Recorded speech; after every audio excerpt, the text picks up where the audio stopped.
All right. Oh.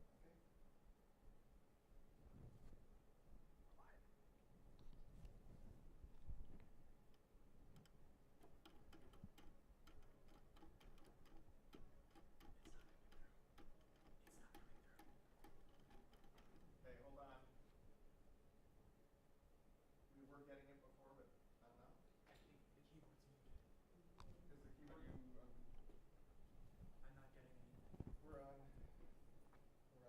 3 and 4 here. Mm-hmm.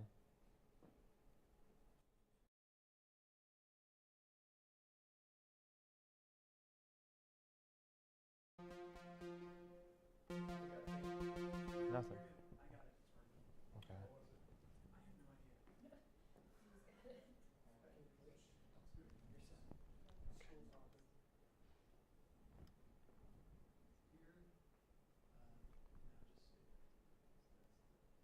Which one?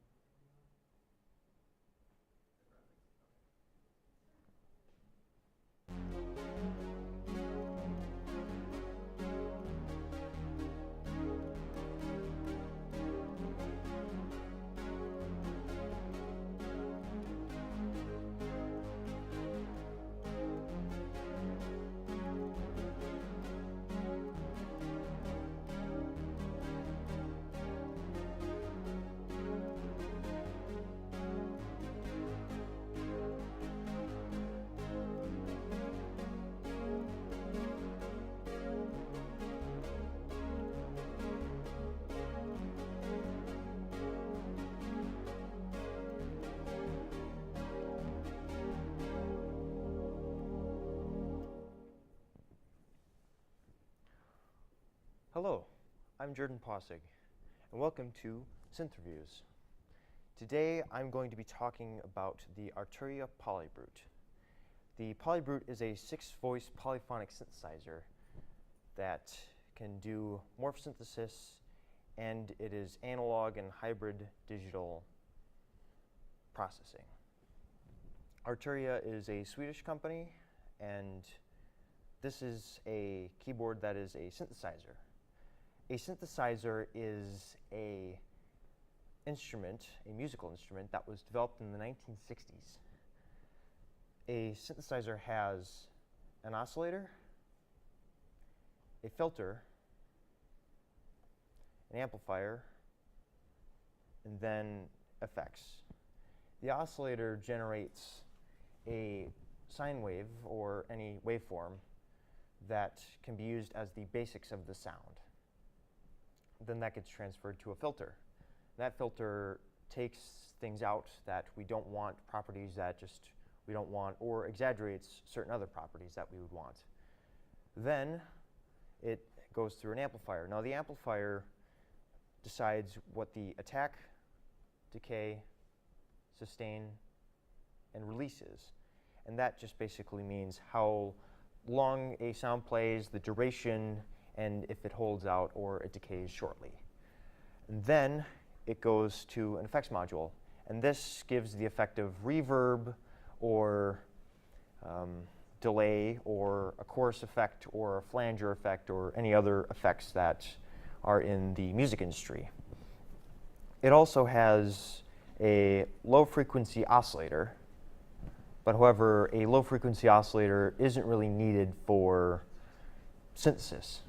The Polybrute's got 2 oscillators, 2 filters, 3 amplifiers, 3 low-frequency oscillators, and also a routing matrix, as well as the effects module.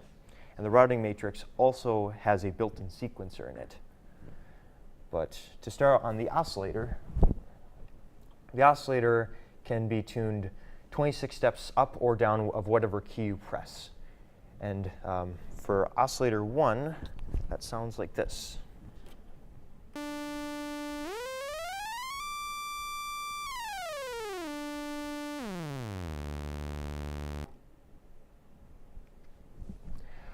The oscillators are also capable of doing a slant wave, a square wave, and a sawtooth wave. And that basically means that it can change what waveforms that you see on an oscilloscope that you would see that it can generate pure tones of.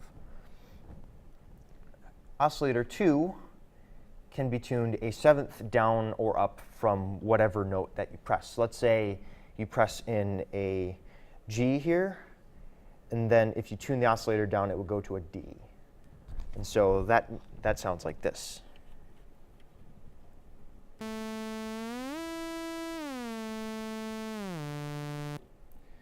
And in musical context, with both oscillators, it sounds like this when you press a note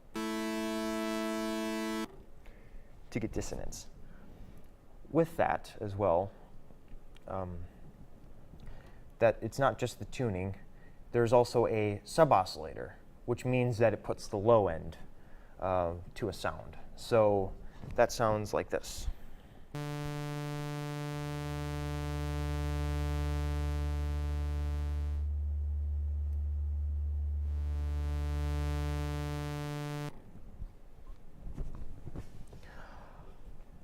With the oscillator, it also has the same amount of effects that you can process through the external module, but as well it can generate the same waveforms. With that said, there's also a noise generator. Now the noise generator just basically generates white noise. And with the white noise, you can add that with all the other oscillators to add color and effect to it. And the white noise generator sounds like this.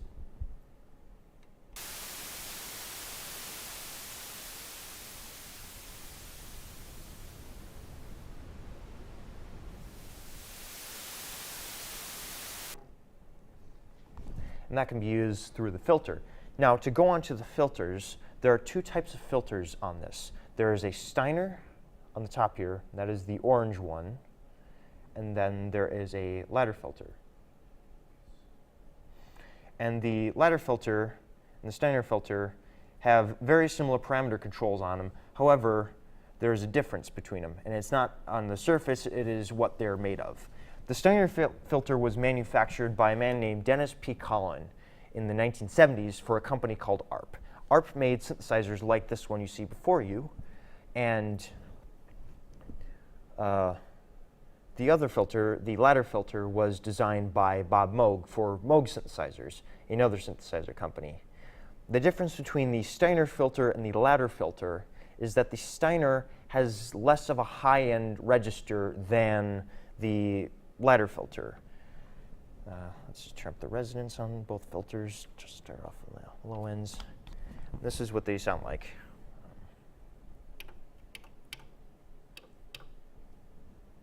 Hold on just a second.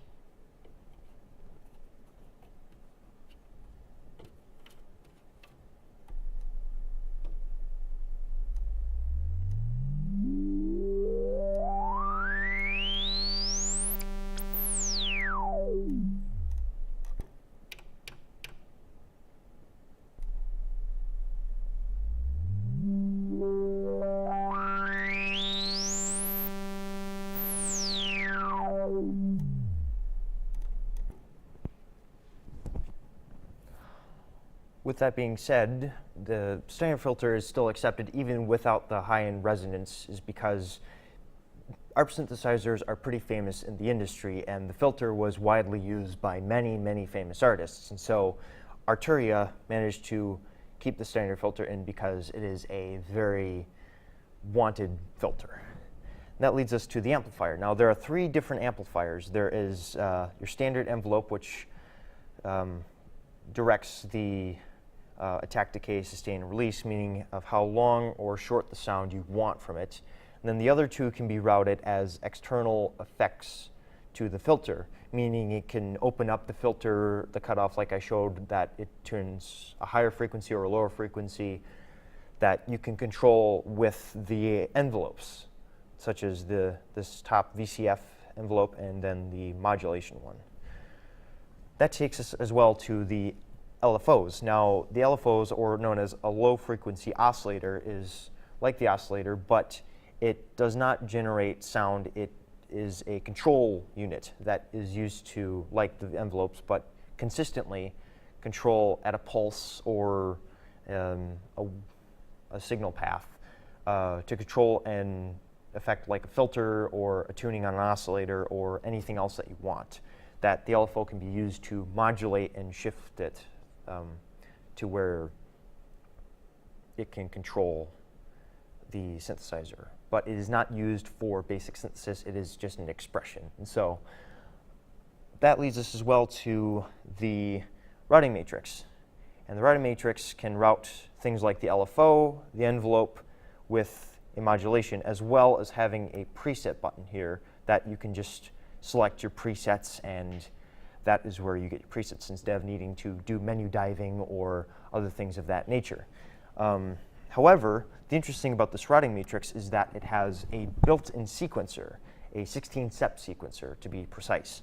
So you can record 16 steps of anything on the by playing it on the keyboard, and it will record it, and you can play it back with this module over here. And so that can be used, I can show you as an example now.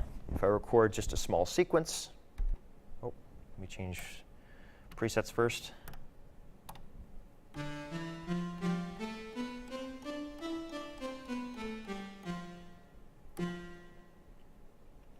Let's turn the rate down just so you can hear it.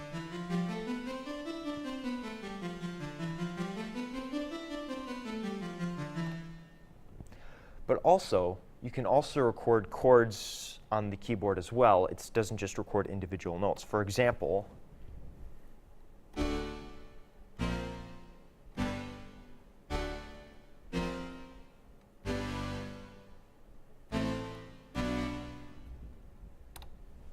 then we can cut the length off.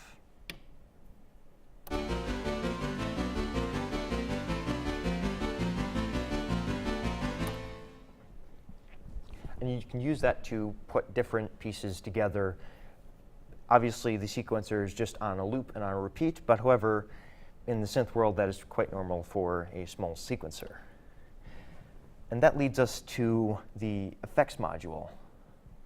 Now, the effects module has a built-in reverb, a delay, and as well a modulation, which is a routable chorus, phaser, or flanger, or extra presets on the window here that you can see that you can just use the knob to tune in how much you want, how much you do not want. So if I just open up a basic synth patch, a little bit of release, and I put the chorus in, and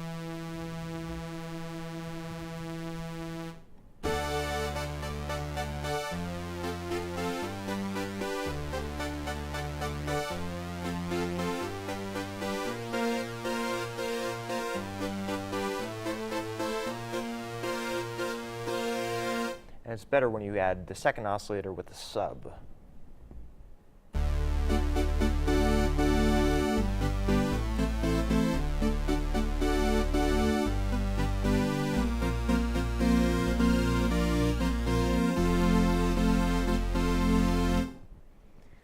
And that is the chorus effect.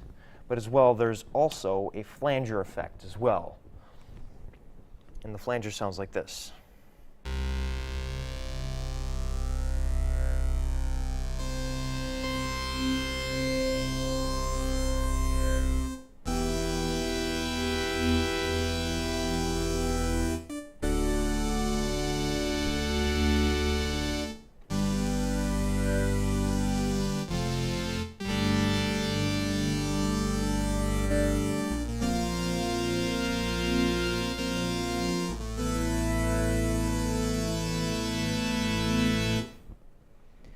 And that can be used to expand your sound even more than what a basic synthesizer can do. However, there is another thing to it. But before I get to that, I would like to thank our sponsor, Sweetwater.com. Sweetwater.com allows for you to get the best music gear in the industry, and with great salesmen and great personnel to get the synthesizers, guitars, drums that you want. And Sweetwater will greet you, and they will. Sweetwater is a great place to shop for your music gear, and the greatest place that you can get stuff like this. So head over to Sweetwater.com, and their sales team will be able to help you out and would like to serve you well. Now, back to the interesting thing I was mentioning, was that this synthesizer is not just a basic analog synthesizer. Yes, there is a basic analog synthesizer in it. However, it is a morph class synthesizer, which means it has a morphe over here. Now, what is a morphe? A morphe is a control surface like the key bed, and the key bed also has aftertouch with it as well. But the morphe, what the morphe does is you can program with the morph setting right over here, and with that, you can put extra effects and extra parameters without individually tuning all of the oscillators and filters and control it all from the morphe. And so let's just find a preset that has one.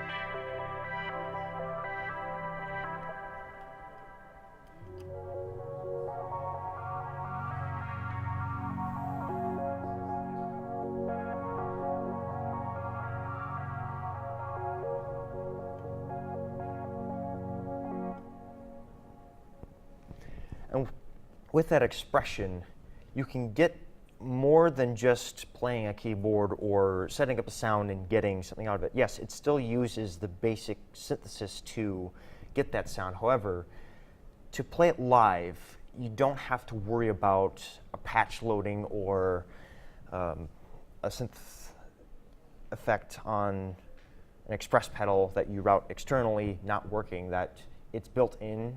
But also you can control 4 different parameters with each corner. That is a separate parameter. If you saw I was going towards the corners, that is where you set the parameters, and everything in the middle is a combination of it.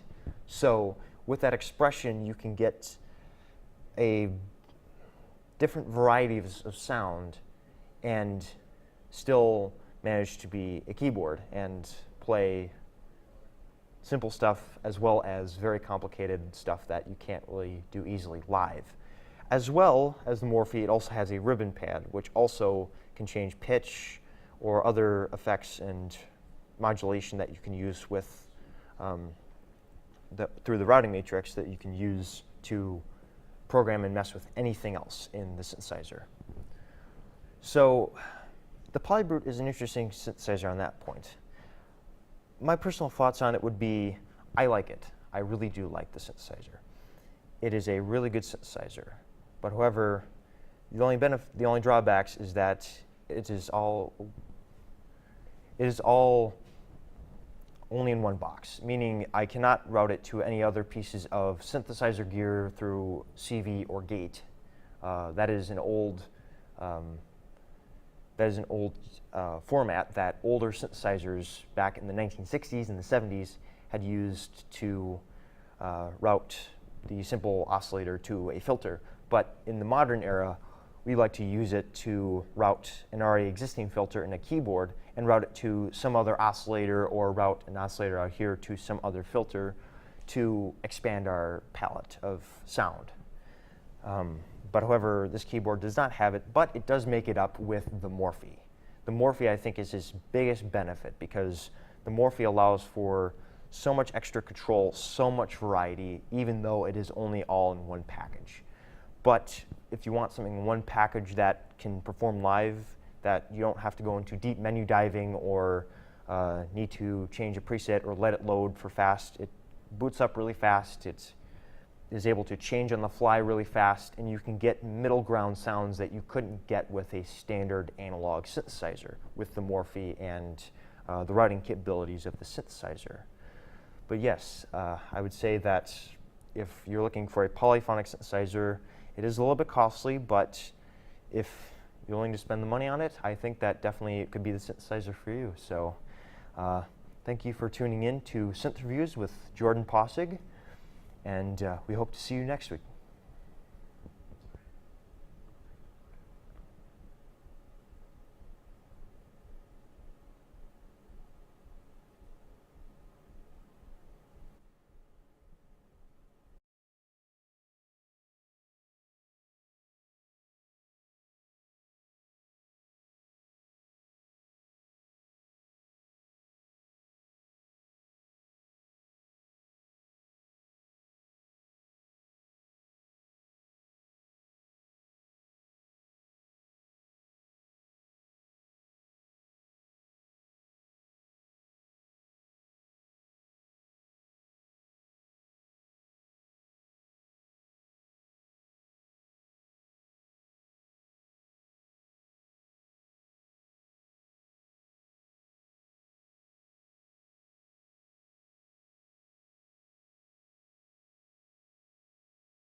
Hey, I'm Jen, and it is Paint 30.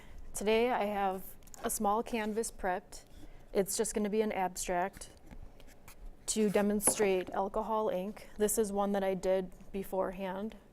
I don't typically do abstracts, so it was just kind of a fun experiment. So I have a video showing all of the steps to what goes into what I did here.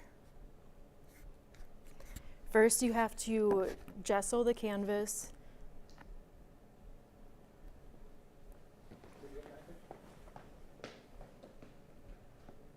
And then once you gesso the canvas to where you can't see any of the color underneath it, and all you see is the white, you can do your background.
Oops.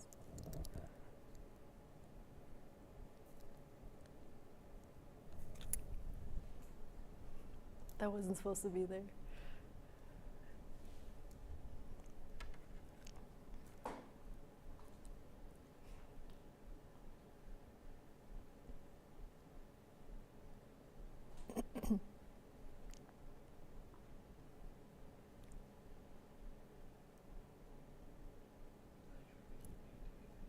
Huh? It's like 4 minutes.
All right, so then the next step is to add to glue the glass onto the piece of wood that I have here. Alcohol ink needs a non-porous surface in order to work. Otherwise, it'll just soak into the wood. So you glue it on, let it dry, and then you can start adding whatever you want onto it.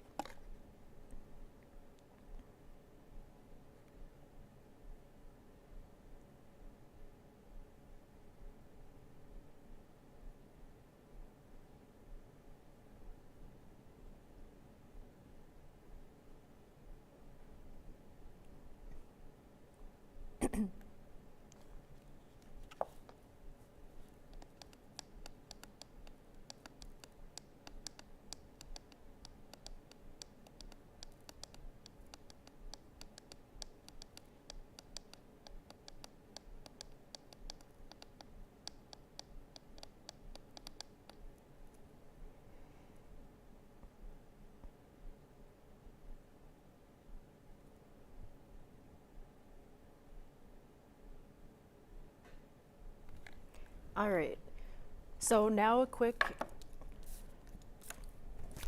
message from our sponsor. It is for mixed media sketchbooks. As an artist, a lot of artists like to dabble in different types of painting and different mediums. So instead of having multiple sketchbooks, you can get one sketchbook that allows you to do all of those. So this is good for drawing, charcoal, acrylic, whatever you want. Okay, so back to the demonstration. So I'm gonna do a little demo on this guy here that I have prepped. That's what I was doing in the video. So basically what I'm gonna do is just accent some of this glass with some black. And I don't really do anything with alcohol ink, so I don't really know the proper procedure for it, but that's what I like about art. You can pretty much do whatever the hell you want to. So we're just gonna do this. I'm gonna do this first because the ink has to dry.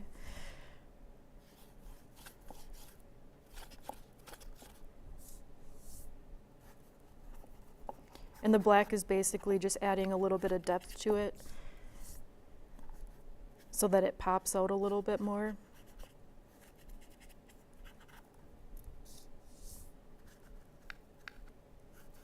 And when you put the glass on, you can do a design if you want to. You can make it random. I was kind of going for like a fern or something, but it's abstract, so it doesn't really matter.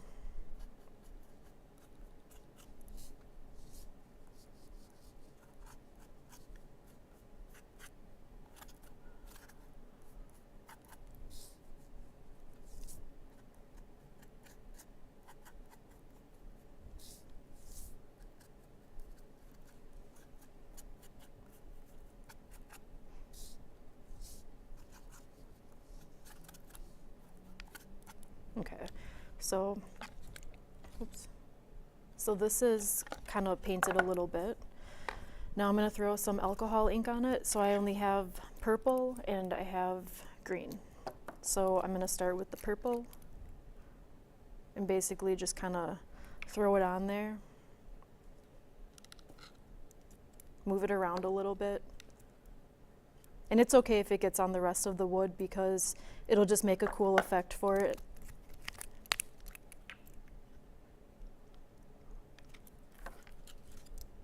And then I'm just gonna let it kind of drip down.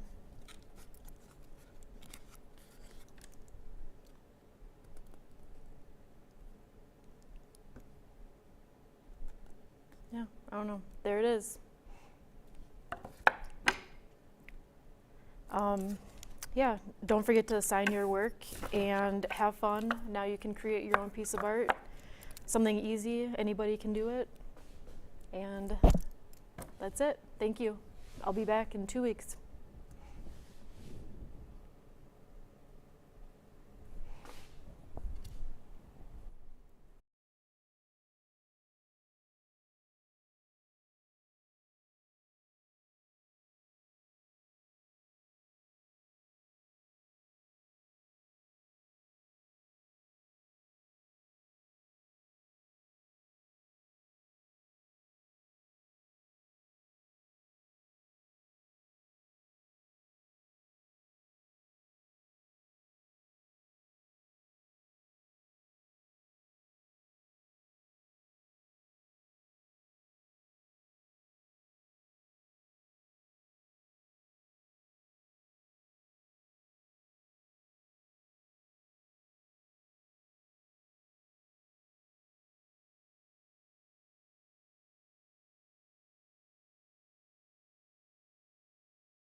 Hello, I am Cameron Wadzinski, and this is Paperworks.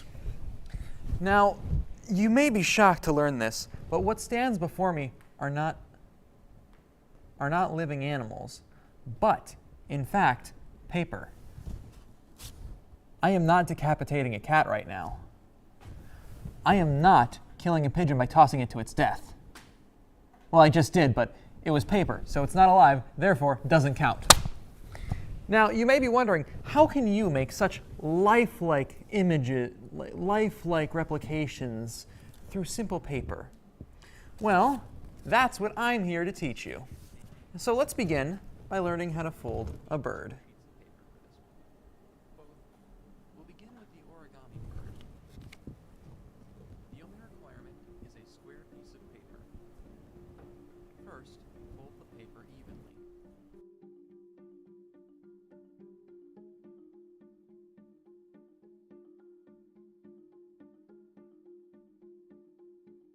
Secondly, fold the paper so that the point is now opposite the flat side.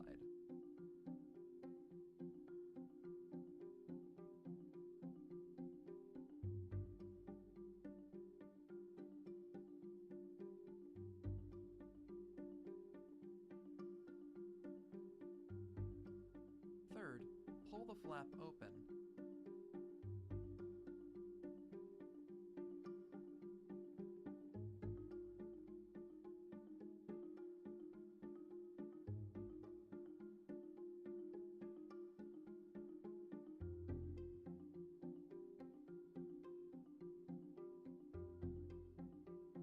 Fourth, fold the paper evenly across.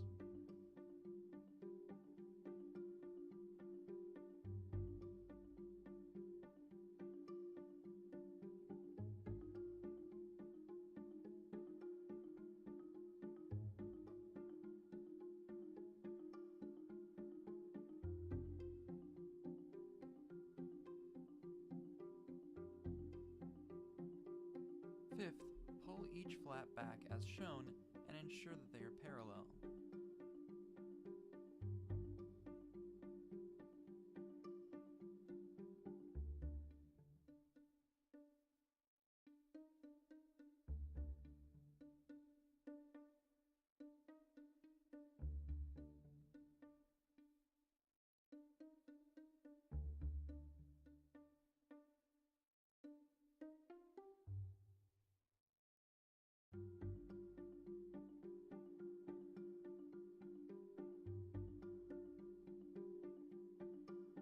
Lastly, fold the paper inwards to add the beak.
And now we'll move on to how to craft an origami cat.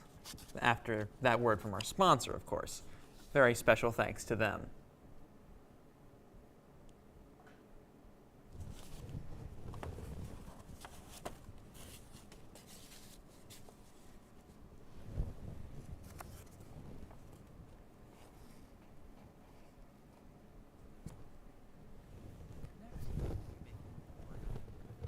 you're only going to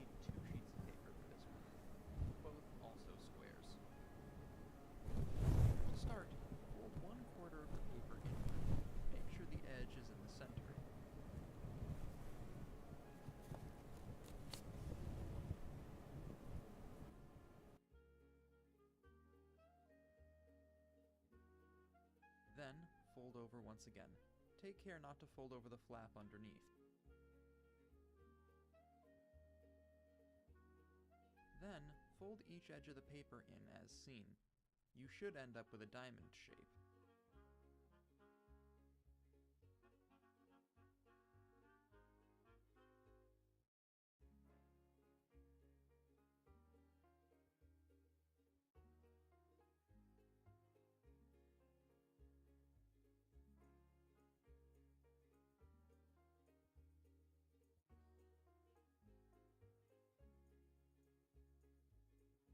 Now, take each flap and fold them outward.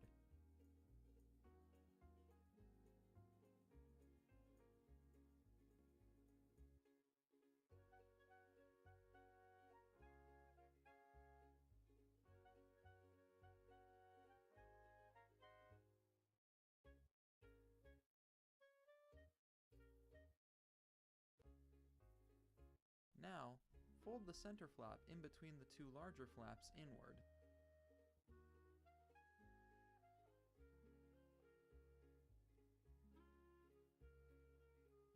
We have now created the cat's face. Lastly, fold the bottom flap upwards to the center, and then fold that flap again.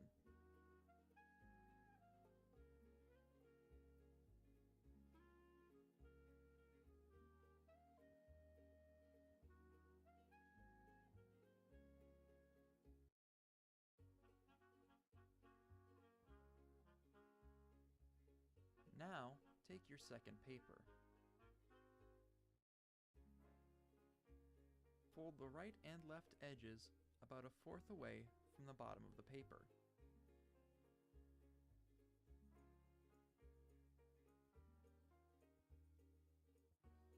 This should resemble a kite.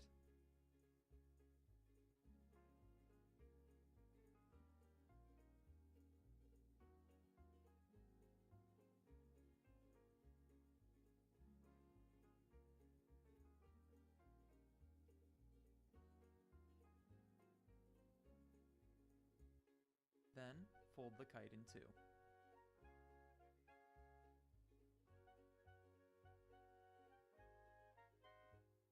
To create the tail, fold the thin edge of the paper diagonally.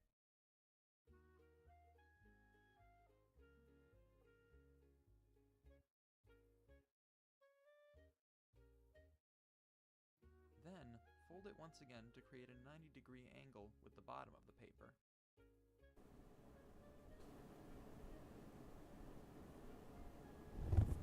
Now, undo these folds and open the flap.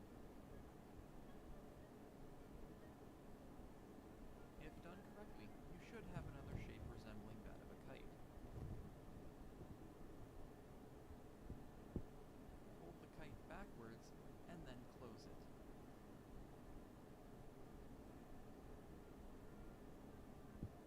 And now you have a complete body for the head to rest on.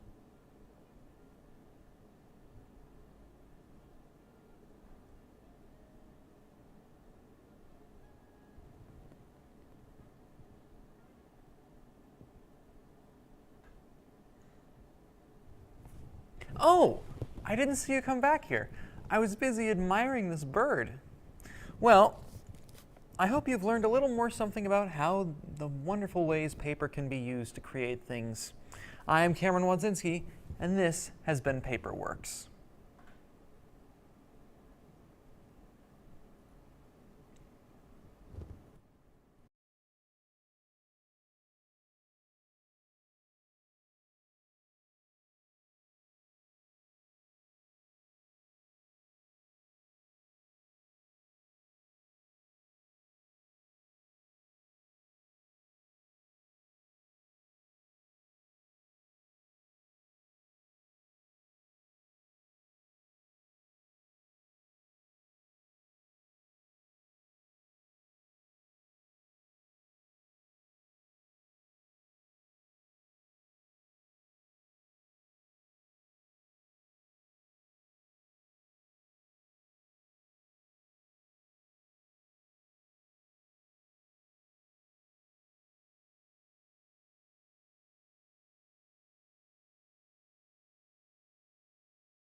Hello and welcome to my show. My name is Logan and I will be your host. This is Up to Mazda Speed.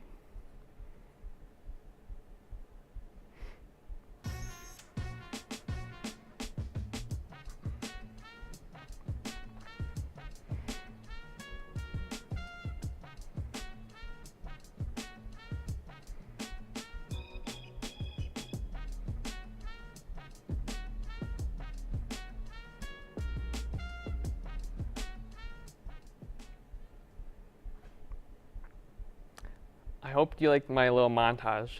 I currently own a 2008 Mazda Speed 3, so it only felt natural that I would show it to you guys. Now, you may be wondering what this show is about. In this show, I want to talk about Mazda's racing division and their history. I will also talk about current Mazda news, and I will even try out some other creative things that I will show you guys in future episodes. But first, let's start off with the origin of Mazda's racing division. Originally, their racing division was not even started by them. It was actually created by one of their distributors. It all started back in 1967 when Takayoshi Ohashi started the racing team called Mazda Sports Corner. The team he created competed in racing championships all over the world. One of the most infamous races was the 24 Hours of Le Mans. Soon, Mazda started to recognize this team, and Mazda had them move to Hiroshima in 1983, where they'd be renamed Mazda Speed. Mazda would start to trust the team and would create performance car parts for many of Mazda cars. For example, the Mazda RX-7 and the Mazda Miata are some of the most infamous examples. One iconic car that Mazda Speed worked on was the Mazda 787B. With this car, they won the 24 Hours of Le Mans. If you don't know what the 24 Hours of Le Mans is, a race that quite literally lasts 24 hours. So it's quite the feat to win because of how long and hard it is. Well, I think it's time for a break, a snack break. Today's sponsor is Ritz Crackers. The new family-size box is perfect for your family to use as a snack or even as a complement to many of your meals. The family-size box is perfect for family reunions, events, and many other things. You can either get the 6 family pack size, or you can get a huge 12-pack, just in case you need some more. I personally love to use Ritz Crackers in my soup, and trust me, it works perfectly. All right, thank you Ritz Crackers. Now let's get back to the show. The Mazda 787B kept up an average speed of about 127 miles per hour during the entire race. The car only weighed a measly 1,829 pounds, which was lighter than the standard race car back then. Johnny Herbert would be the man who won the race. The race definitely took a toll on him, as he quoted, "I was exhausted and dehydrated. It was only adrenaline that got me to the 24-hour mark." However, Herbert praised the Mazda 787B's reliability, stating that it was bulletproof. One thing I should mention is that the engine was a rotary engine. This means that it's different from a standard engine and that the engine does not have any cylinders at all. I guess if I had to explain the rotary engine in simple terms, it'd be like a large triangle that spins around in a squarish, ovalish engine block, if that makes any sense at all. The Mazda 787B had a 4-rotor engine, so there would be 4 spinning large triangles, or Doritos as some people would jokingly say. Herbert also noted the transmission had to be the slowest in the world. However, it was so reliable that it lasted the entire race, where other teams would have to replace the whole transmission at least one time. Herbert would spend his victory unconscious in the Trax Medical Center, and he wasn't able to sleep much at all over the weekend. He apparently also ate a lot of ramen noodles during that. Kind of a weird fact, but it was specifically stated from Mazda on their website themselves, so I found that kind of funny. Well, I think that was a great brief overview of Mazda Speed's origin and some of their history. However, I did miss a lot of information, especially when it comes to the 2000s and of course the current modern day. I hope you enjoyed my show, and I will see you on the next show that will be streamed next week. Thanks for watching. This is Logan from Up to Mazda Speed. Thank you for watching.